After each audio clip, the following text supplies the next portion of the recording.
Broadway Beat. Broadway. Broadway Beat. Broadway Beat. Broadway Beat. Broadway. Listen to the Broadway Beat. Broadway makes you wanna move your feet. Everybody's tapping into everything that's happening on Broadway Beat.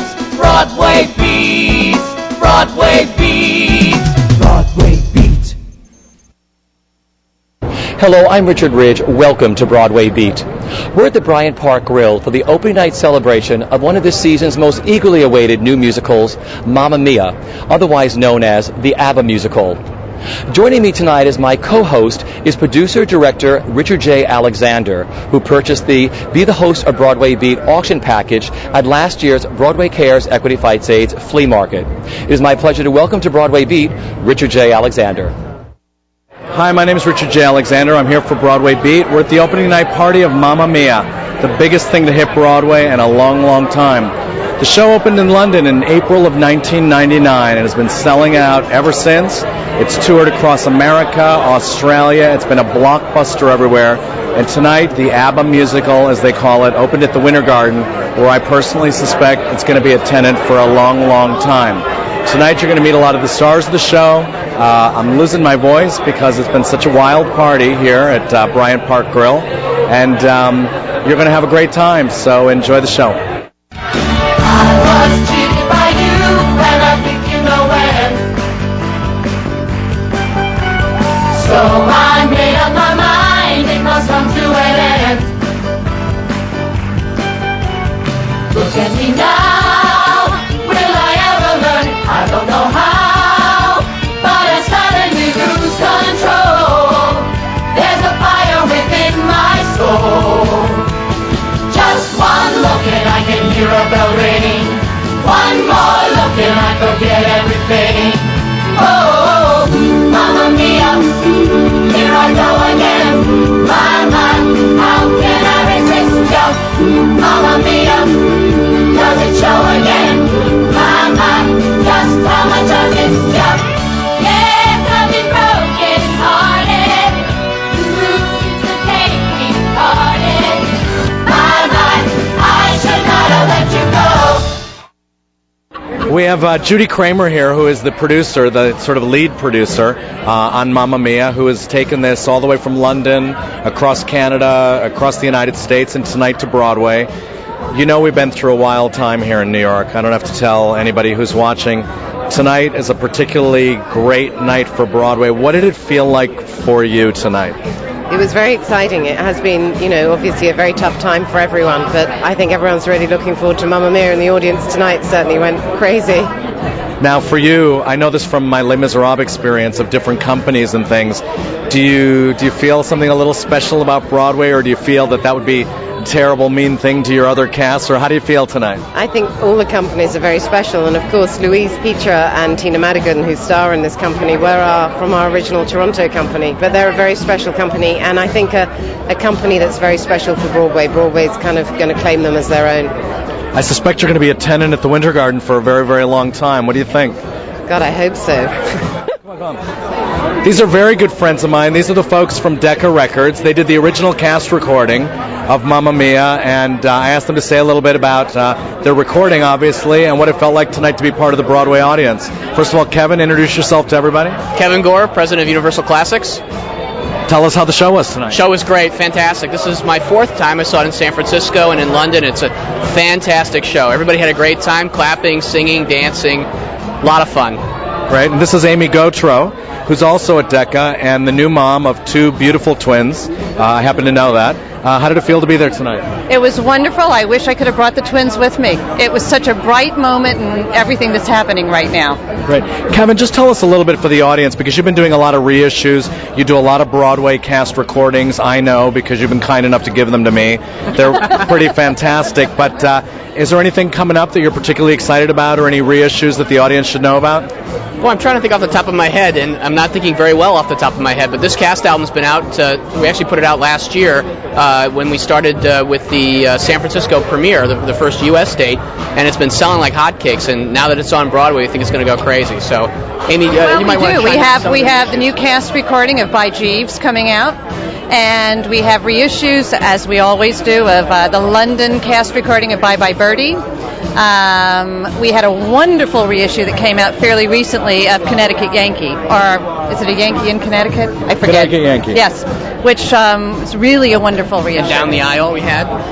I'm so happy to be. Two on the aisle. I'm so happy to be able to introduce them to you, because these are the kind of people you don't usually meet. Two on the aisle. Two on the aisle. Two on the aisle. And we have the And not Andrew the one Lloyd- with Stephen Eady. And they haven't even started drinking yet. And we have the Andrew Lloyd Webber box set coming in. Yes, now and in November. forever. We have an Elvis track that has never before been released. Elvis singing Andrew Lloyd Webber. What did he sing? I don't remember this. It's a song that he and Tim Rice wrote for Elvis. And Great song. Yeah. Wow. Well, we got the scoop tonight. Thanks for coming over to talk to us. This is Nancy Coyne from Sereno Coyne, and I'm so glad she's here tonight for the opening of Mamma Mia, because I've been watching her work ever since September 11th. She's so responsible for bringing Broadway back to life, for doing the commercial in Duffy Square, and I would just like her to say something, because it's a face you don't see very often, and we know her, because she's in the community and we read about her in the Times and everything. But for the Broadway Beat audience, this is Nancy Coyne. What would you like to say? Tell us about the show tonight. This is a great moment. This is like the first big opening since September 11th, and the theater was it was incredible. It was filled with people who were having the time of their lives. They were singing and dancing, and I'm just so happy to be here, and I'm so happy that Broadway's come back the way it has. It's such a tribute to the people of New York. I mean, we relied on tourists for a long time, and now we're turning to them, and they're coming through in the most remarkable way. It's just great. It's great to be part of this business. It's so perfect that she's here. I've been wanting to write her a letter. This is great. Thank you.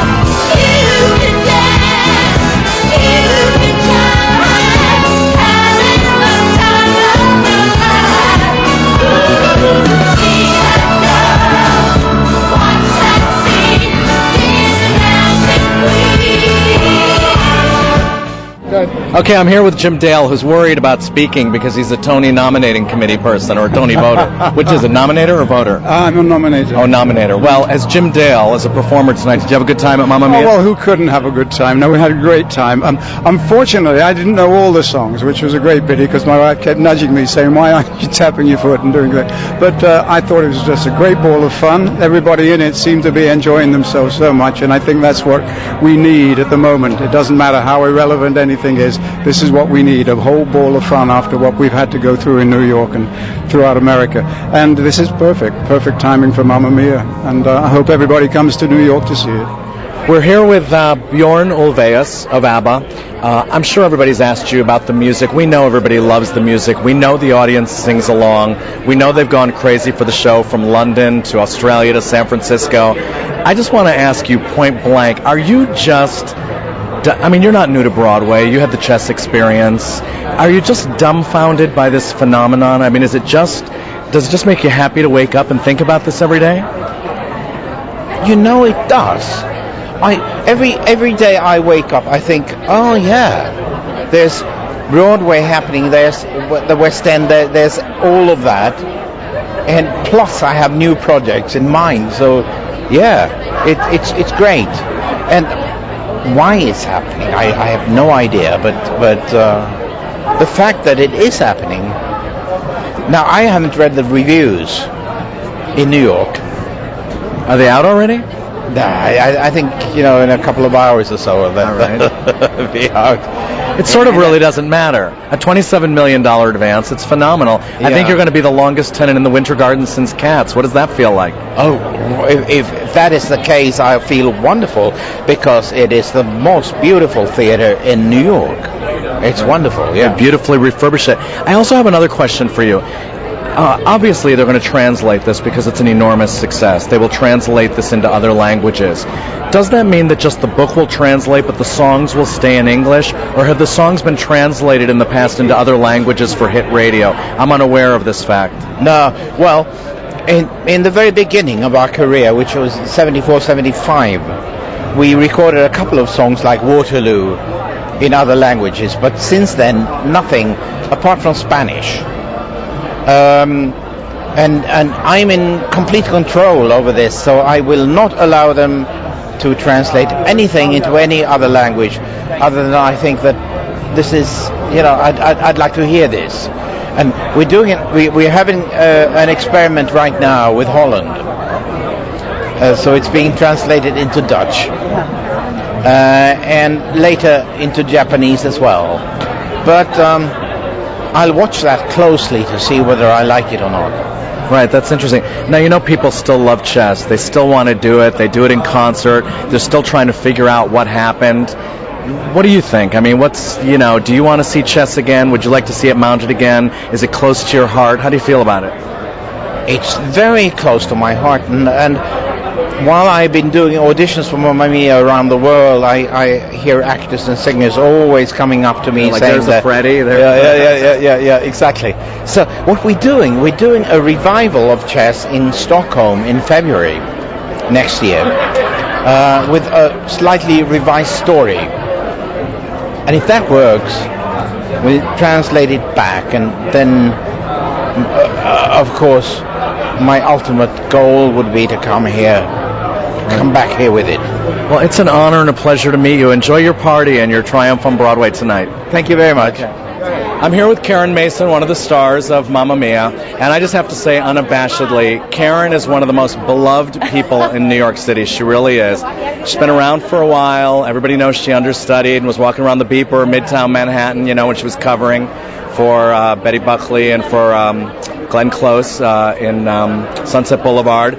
Now the part is hers, opening cast, Tony possibility, the whole thing. Man, how do you feel? We just opened and already this pressure. I feel more ecstatic than I have in a long time. I was at the theater this afternoon about 12:30, and it's just been an incredible adventure. There's nothing better than having an entire audience just adore you. Everyone should try this at some point in their lives. Should just have a standing ovation and people just screaming for you. And I've never been part of such a huge, an active part of a huge opening. But you so deserve this. You've waited so long. I'm going to do a little bit of Joan Rivers. I love the dress. Can we get the dress? Thank you very much. Who did your dress? Pamela Dennis did my dress, and Harry Winston did my jewels. Wow, that's Broadway, baby. Check it out. It's amazing. There she goes. Everybody loves Karen. I saw you on 2020 last night. I was home visiting my dad, and they'd ran the whole piece, and there you were in your boots and the whole thing. Okay, so you're going to settle in for the run. Yeah, you bet. And what about the music? Like, were you ever an ABBA fan before this? Like, truly? Was it in your consciousness? Because we all know you as an interpreter. Yes. I should lie and say no, you should tell the truth. No, it wasn't really. I knew the hits, like a couple of the hits that were here, but I was not really an ABBA devotee until this show. And, it was funny, when we did the first sing-through and everybody's having a great time, I thought, this music was really magical, and I'm not just saying that because it's such a wonderful thing to be a part of this show. It was really happy, and then after the September 11th event, somehow the happiness just became a little bit more intense. And Judy Kaye would say that we were on a mission, and it really is. It's just a happy, fun show with a lot of happy, fun people in it. I've never been involved with such a great group of people.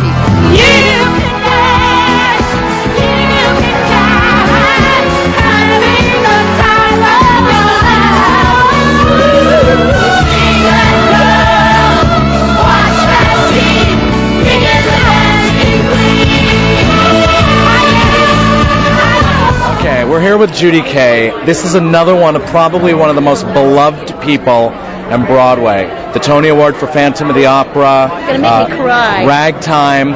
This is, I know, but listen, I know Mooney Shapiro's songbook. Well, that's you're how a long special I've been person, around. Yeah. but like I was talking to Karen, you guys so deserve this. Just tell me, how do you feel tonight?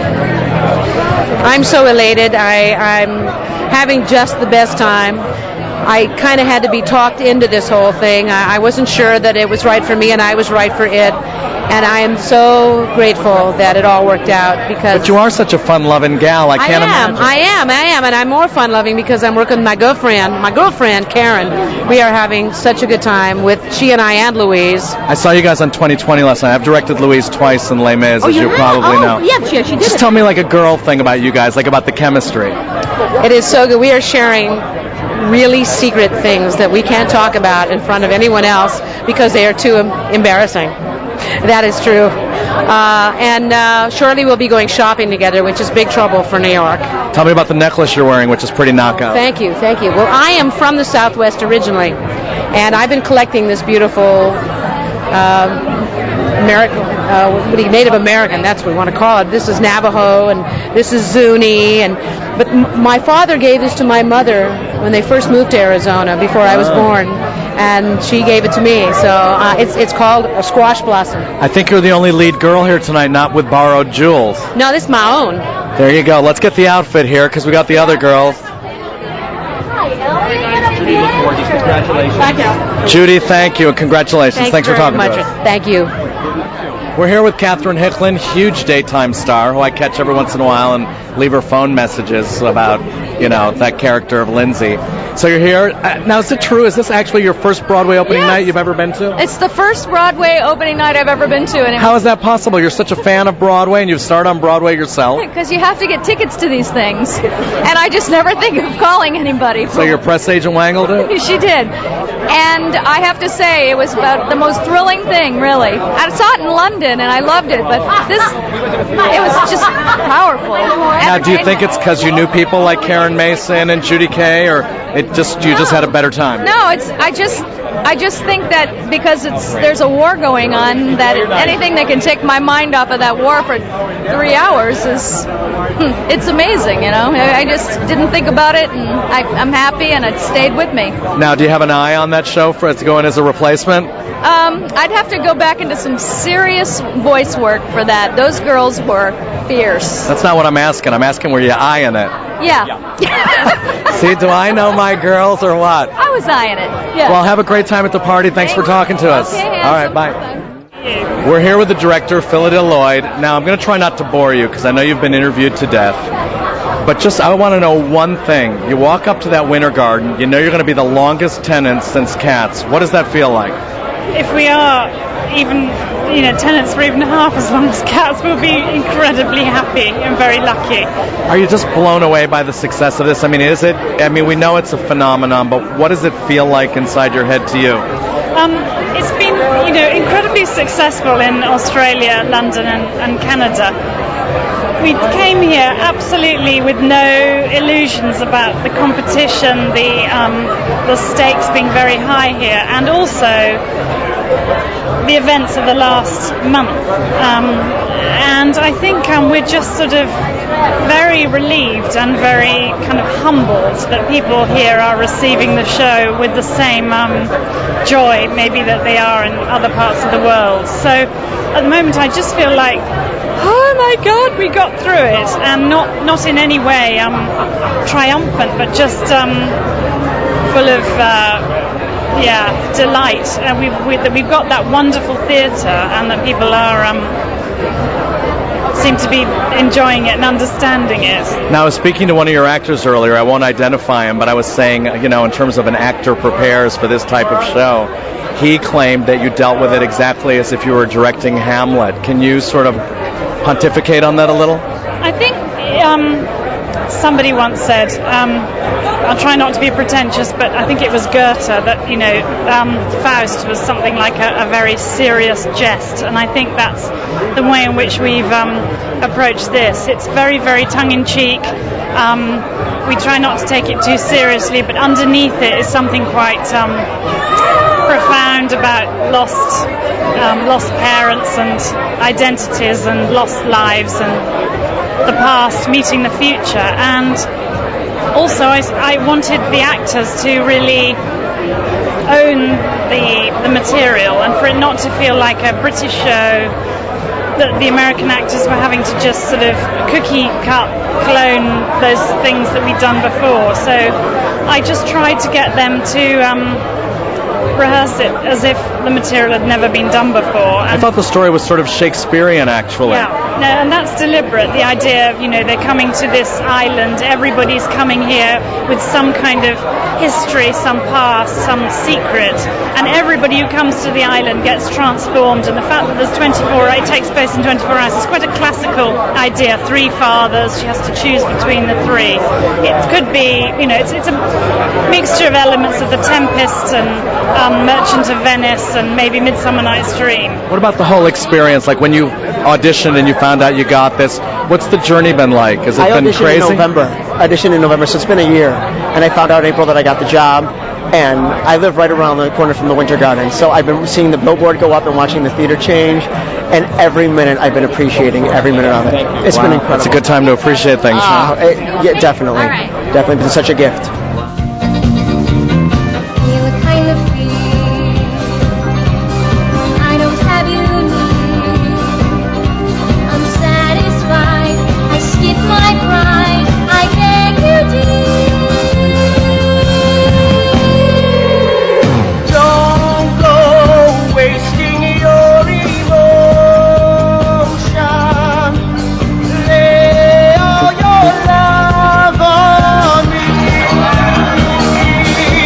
We're here with Tina Madigan, who plays Sophie in Mamma Mia.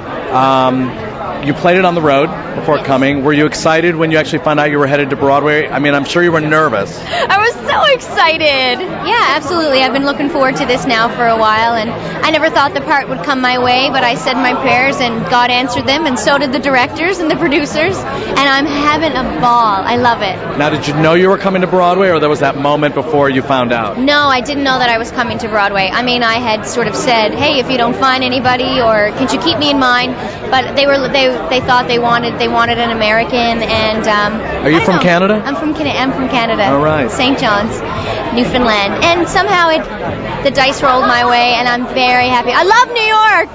I love being here. It's a great time to love New York. Yeah. Well, thanks. Have a great time at your opening night party. Thank you so much. Very okay. nice to meet you. I'm standing here with David Keeley, who plays Sam. David, we know about the show. We know everybody's dancing and singing in the aisles. We know you're not singing Dancing Queen. But what's this whole experience been like for you? I mean, are you just flying high tonight that you're part of such an enormous mega music? There hasn't been anything like this in so long, and we're so need it right now.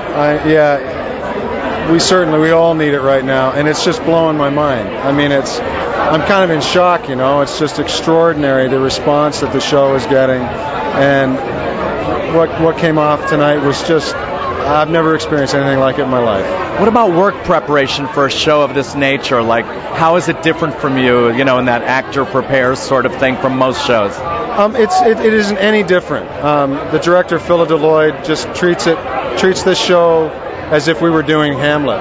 It is no different as far as preparation is concerned.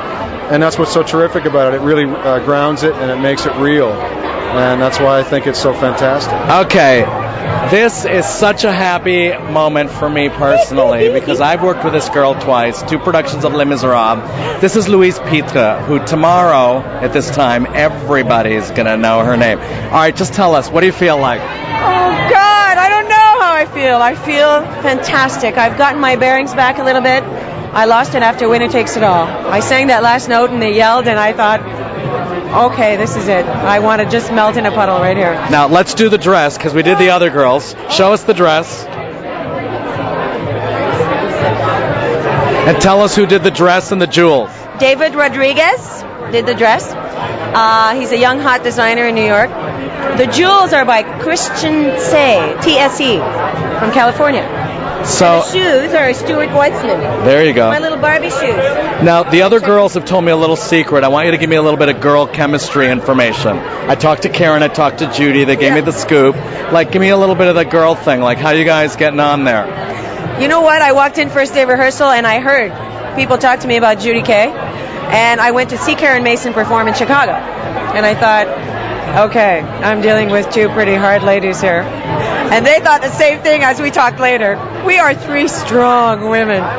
Very different, strong, but you know what? We all have a good sense of humor, and it's absolutely a blast working with these three. I saw you on 2020 last night. I read the Times piece. This girl's heart is so huge. Her dressing room is always the center of the show. I went to see her in Los Angeles. Everybody's always hanging out in Louise's dressing room. She's a huge star in Canada and also made a big splash in Paris, and people just haven't known who she is. But this has been a dream to come to Broadway, hasn't it? Yeah, absolutely. And she's got a great new album out. Just tell us the name of the album.